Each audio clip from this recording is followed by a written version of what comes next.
Welcome to Countdown to Kickoff. I'm your host, Seth Campbell. We are in beautiful Fayetteville, Arkansas, where the Arkansas Razorbacks will be taking on the Texas State Bobcats. Hey, later we will have exclusive interviews with Jeremiah Ledbetter and Keon Hatcher. But up next, our analyst will break down last week's TCU game. You're watching Countdown to Kickoff.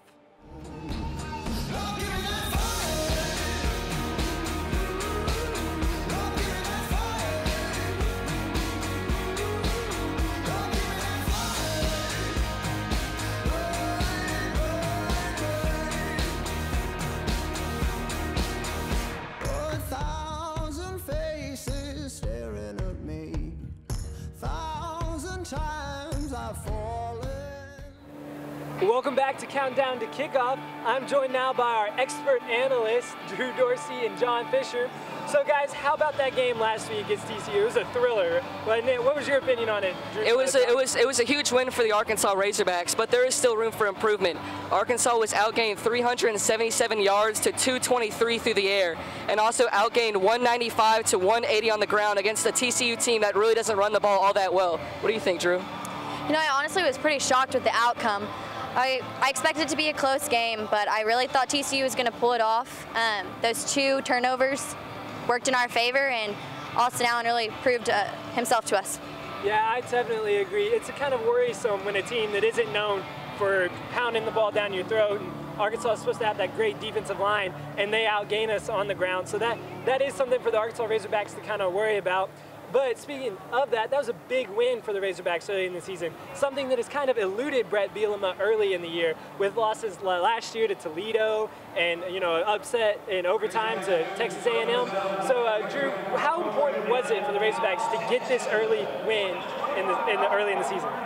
I think that this was so important for the Hogs because it is Brett Bielema's fourth year, and people are expecting wins out of him. And last season, we had 3 losses pretty early and ended up having a pretty good season, but Brett's first year here, we did win the first 3 games and lost the rest, so hoping that doesn't happen this year. Yeah, you did mention the losses early in the season last year. Arkansas started 2-4 last year, but they did end up winning the last 6 of 7. So really this year it's crucial for them to get off to a good start, and the TCU game I think was for sure getting them off on the right foot.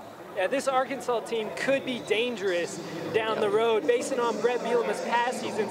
This has always seemed like Bielema's teams have been kind of shaky in the start of the season, but gotten a lot better towards the end of the season. So if this season follows that same trend, then you can see this Arkansas Razorback team be really competitive and maybe competing for an SEC championship. You know, you never know with games against Alabama and Ole Miss and the teams against the West, but that is a real possibility for this team if they can keep playing like that. Well, a guy that was really crucial to that success of Arkansas last week at TCU was Austin Allen. Do you think that Austin Allen is now the leader of this team, John? I think without question he's for sure the leader of the team. And what I really admire about him is he's really relied on the teammates around him. I mean, he's got a solid run game, a solid wide receiving core, and a really good defense. Really all Austin Allen needs to do is minimize turnovers and let the playmakers around him do their thing, really. What about you, Drew? What do you think? I completely agree. I think that the first game he came out a little shaky and had us all a little nervous with those 2 turnovers, but last game he really proved himself and showed us that he's not just Brandon's little brother, and that touchdown at the end really brought some good morale for our team and our fans. Yeah, I can't agree more. You know, a crucial thing for a young quarterback is to not make mistakes, like you said. And so him being able to limit turnovers against TCU, having 9, is a real big reason I think that the Razorbacks were able to win that game. So that's something that I also look forward to him doing this game against Texas State, really working on his mechanics, reading receivers, reading defenses, so that he doesn't make those types of mistakes. Okay, talking about the running game and Austin Allen being helped by that running game, Raleigh Williams has been the premier back for the Razorbacks, no doubt. Are you impressed with his play so far, John? I am. I really am. I think he's really solidified himself as the #1 running back. And if you look at Dan Enos, the offensive coordinator for Arkansas, he runs the ball 58% of the time, which is staggering. So really getting a strong run game in all games, no matter if it's Texas State, Ole Miss, or Alabama, getting a strong run game is crucial to set up the play-action pass and let Austin Allen take advantage of his strong receivers around him. I agree. What about you, Drew? I totally agree too, and I think that this season our offense is really going to be pushing it. And Raleigh Williams has really showed us that he is a top running back. And, you know, there was that play that we ran so many times last week, and it was straight up the middle, and it was Raleigh straight up the middle. And I'm hoping we see a little bit different with Raleigh, because I think that that's part of the reason why he didn't score last week, is that straight up the middle play. And I think if we get him on the outside running, he'll score for us. I'm also excited to see some of the other backs in Arkansas's lineup, Cody Walker and Devwall Whaley. Whaley really hasn't gotten a lot of opportunities this season, so I think if he can come in, have some opportunities against this Texas State team, then it'll be really good for him. All right, well, thank you guys. That's all the time we have for y'all. We'll see y'all back later at the end of the show. Well, coming up later on Countdown to Kickoff, we asked University of Arkansas students their opinion on who their favorite Razorback was. Also, but coming up next is our exclusive interview with Jeremiah Ledbetter. You're watching Countdown to Kickoff.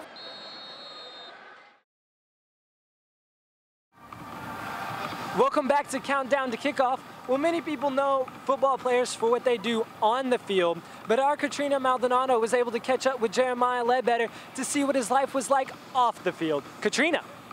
That's right. I spoke with defensive lineman Jeremiah Ledbetter, who has had 13 tackles in the past 2 games. I got the chance to get to know him a little bit more off the field. So I see you're from Orlando, Florida. What made you decide to come to the University of Arkansas? Just mainly the coaches, and I like the campus. Very nice scenery, and just the people here are just welcoming. And, that's one of the main things why I chose the University of Arkansas. So. Okay.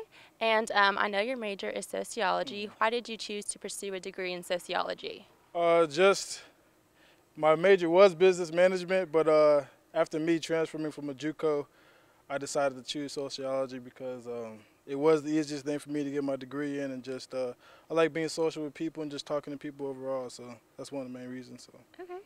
And what is your dream job, or what do you want to do with that degree? To do with that degree is just my dream job is to play in the NFL. But with that degree, maybe I can be a coach somewhere, maybe in social work, something like that. But dream job NFL. So Okay. That's right. That's what I figured. And who is your biggest influence? My biggest influence, my parents. Just from a young age, they've always been there to encourage me and just guide me through life. So I want to say my parents. So. Okay. And the last and final question is, do you have any pregame rituals that you like to do before a game? Pregame rituals. I just mainly just listen to my music, mostly gospel music. It might be different than what other players listen to, but yeah, gospel music I listen to before a game. So. Keep an eye out for Jeremiah in today's game against the Texas State Bobcats. He sports the number 55. Reporting live from Razorback Stadium, I'm Katrina Maldonado. Back to you, Seth.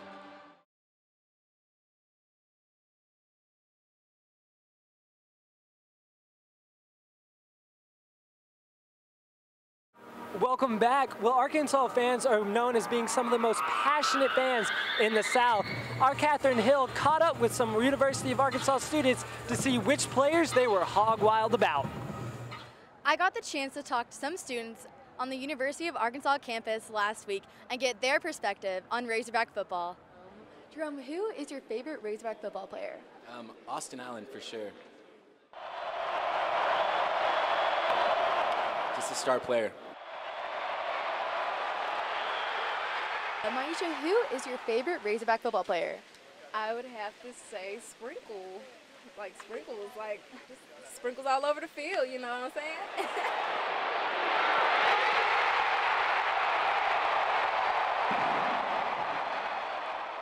It has to be Dan Skipper. He's my neighbor, and he blocked that field goal this past weekend.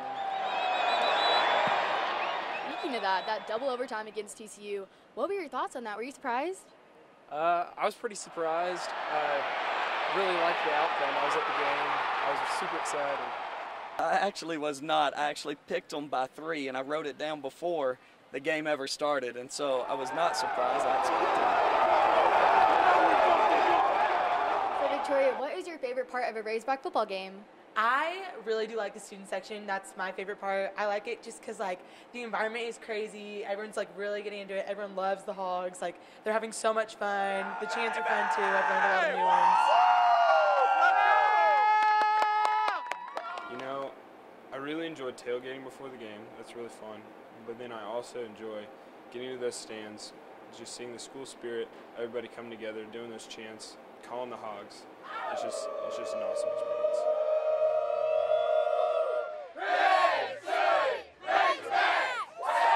This weekend, we play Texas State. What are your predictions on that? Well, I have to say that they're going down. That's for sure. So that's my prediction. More of a foresight, I feel like. I can feel it, you know? Awesome. Thank you so much.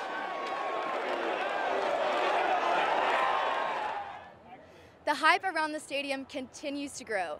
Remember to keep an eye out for those key players in this week's matchup against Texas State. Reporting live from Razorback Stadium, I'm Catherine Hill. Let's send it back to you. Thank you, Catherine. Well, there are only 2 Razorbacks in Arkansas football program history that have had their numbers retired, Clyde Scott and Brandon Burlsworth. Many people have gotten to learn Burlsworth's story through the movie Greater. Our team decided to take a closer look at Burlsworth's life and the impact he has had on the Arkansas Razorback football program. Brandon Burlsworth dreamed of becoming an Arkansas Razorback. By his senior year in 1994, Brandon was an all-conference and all-state player and played in the state's All-Star game. Brandon was invited to be a walk-on for the University of Arkansas. After redshirting his first year, Burlsworth worked so hard he transformed his pudgy 300 pounds to a slender 260 pounds and over the years built up to a muscular 300-pound offensive guard. Brandon's effort earned him more than size. He was the first Razorback football player to complete a master's degree before playing in his final game. Burlsworth was selected in the 3rd round of the 1999 NFL Draft by the Indianapolis Colts. 11 days after being drafted, Brandon died in a car accident on his way home to go to church with his mother. After his death, the Brandon Burlsworth Foundation was established in honor of his work ethic and Christian values. The Burls Kids program provides underprivileged youth a chance to attend Razorback and Colts football games. Brandon's story has been so inspirational that it has now been made into a movie. Greater is now playing in selected theaters all across the country, sharing Brandon's story and teaching people on how to do it the Burls way, meaning to do your best even when nobody's watching.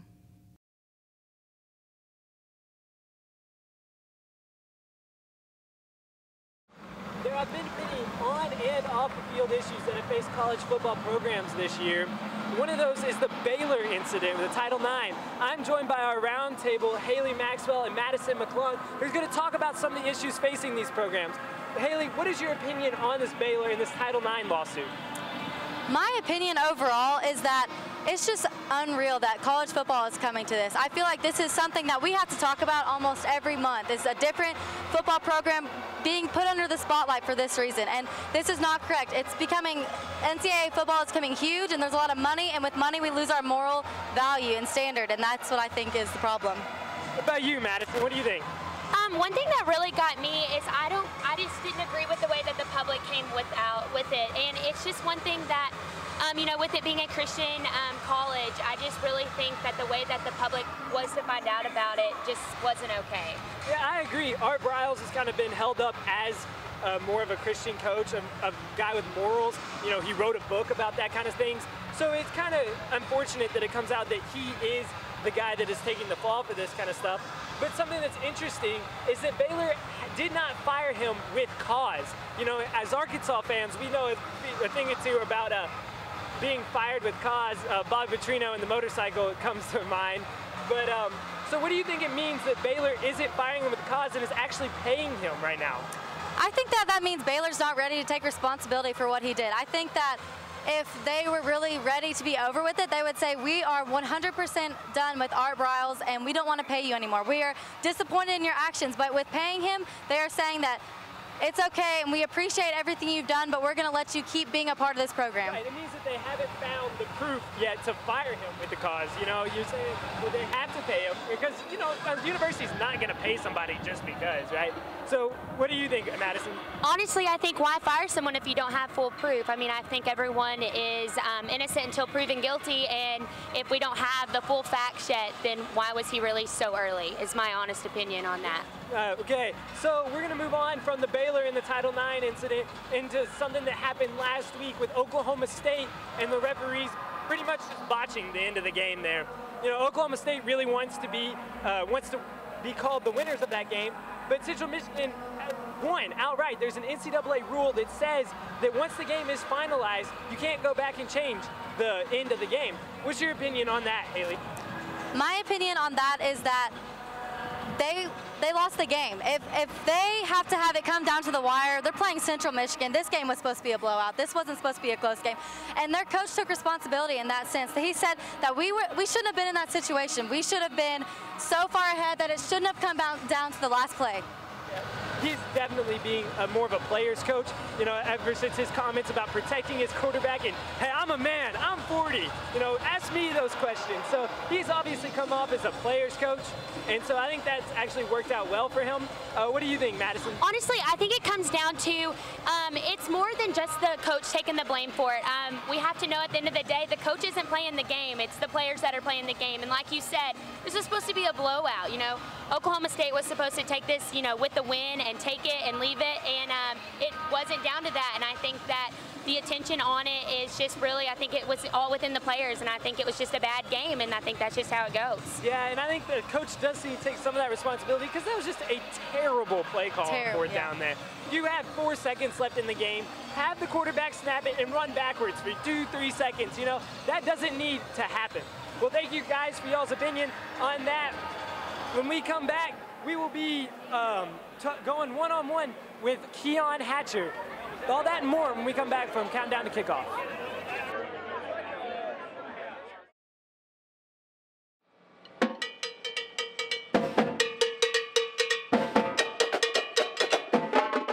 Welcome back to Countdown to Kickoff. Well, from his hair to his style of play, Keon Hatcher is one of the most recognizable Arkansas Razorback football players. Lauren Jackson caught up with Hatcher to see what makes him so unique. After recovering from an injury last season, fifth-year player Keon Hatcher is back this season in full force. In a one-on-one interview, I got to find out what Hatcher was like on and off the field. Okay, Keon, it's time to get to know you a little bit off the field. Outside of football, what are some of your hobbies? I guess video games, you know, Madden, 2K, just kicking it with the boys, I guess. What's something you want everyone to know about you that has nothing to do with football? I'm not sure. That's kind of a tough question. I'm not sure. I couldn't Stumped tell you? Yeah. I guess I like shoes. I have a lot of shoes. Shoe collector. So yeah. Like tennis shoes, fancy shoes. Like Jordans, you know, Gucci's. Oh. Yeah, stuff like that. So yeah. Okay. What does being a hog mean to you? It means a lot, you know. Being a hog, you know, first scholarship, just coming out here Fayetteville. I love Fayetteville, you know, the campus is awesome. Just being able to play on this football team and, you know, represent for the Hogs. Yeah, definitely. What do you think you want to do with your life maybe after football's over? I really don't know. Maybe coach, probably coach football, yeah. I mean, football is really everything to me, and so probably coach, help the youngins out. Yeah. What do you think one of the biggest lessons you've learned out at the U of A is? Time management. You know, you got to have time management when you get here to college. With football and school, you know, study hall and stuff like that, you really have to know how to manage your time. You late often? Yeah, a little bit. a little bit. Keon's seniority shows through his appreciation for Razorback football and his family. To watch this player doing great things, check out number 4 on the field. I'm Lauren Jackson reporting live from Razorback Stadium. Back to you, Seth. Thank you, Lauren. Well, when we come back, our analysts will give their predictions for a historic week in college football. You're watching Countdown to Kickoff.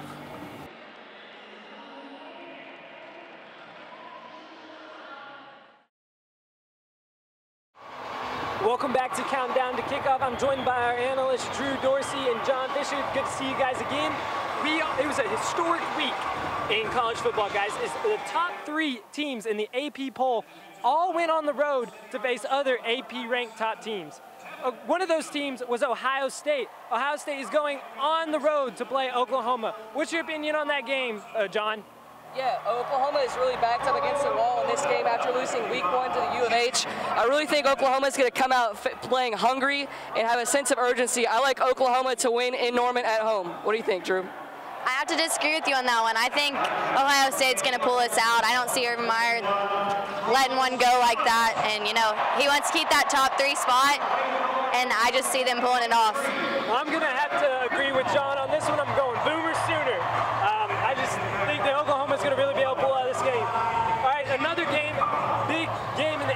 seat as the coaches on the hot seat, A&M and Auburn, with Sumlin and Malzahn. We'll go to Drew first. What's your prediction of this game, Drew? I'm picking A&M. This game I'm picking A&M because the Auburn Tigers, you know, they haven't really played many people, like big teams yet, and sure they've won, but A&M had that huge win over UCLA in week 1, and I think that A&M is going to be able to pull this one off.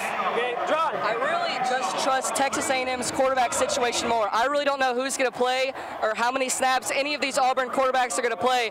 So to me, the experience and the quarterback, I guess, depth, I'm going with A&M for sure. I'm going to go with A&M as well. It's going to set up a great matchup after Arkansas wins this game right here between Arkansas and A&M in Dallas.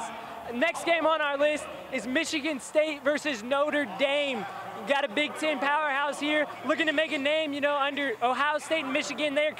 Michigan State's just kind of getting forgotten about this year. What do you think is going to win this game, John?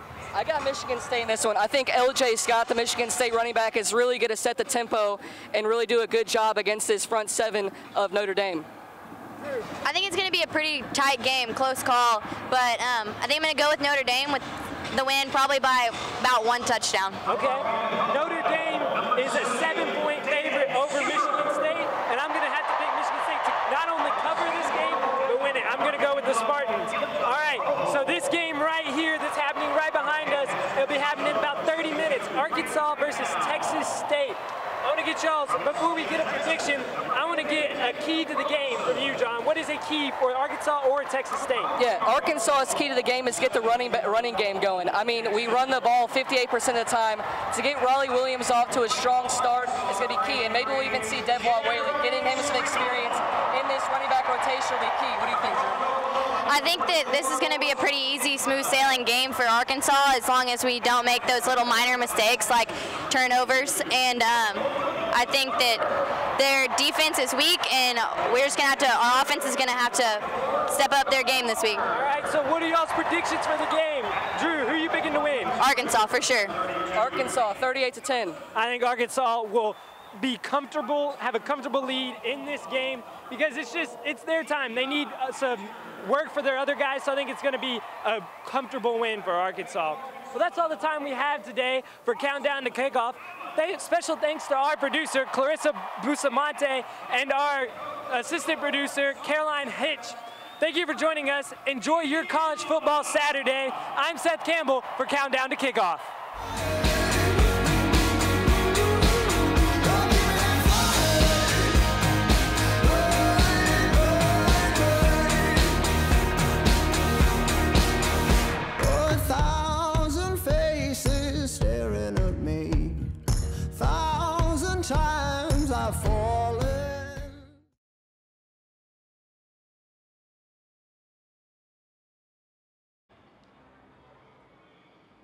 Keon Seniority shows through his appreciation of Razorback football and his family. To catch Keon doing big things, watch out for number 4 on the field. Reporting live from Razorback Stadium, I'm Lauren Jackson. Back to you, Seth. That's right. I spoke with defensive lineman Jeremiah Ledbetter, who has had 13 tackles in the past 2 games. I had the chance to get to know him a little bit more off the field. I got the chance to talk to some University of Arkansas students and get their perspective on Razorback football. The hype inside Razorback Stadium is continuing to grow. Remember to keep an eye out for some of those key players. Reporting live from Razorback Stadium, I'm Catherine Hill. Let's send it back to you, Seth.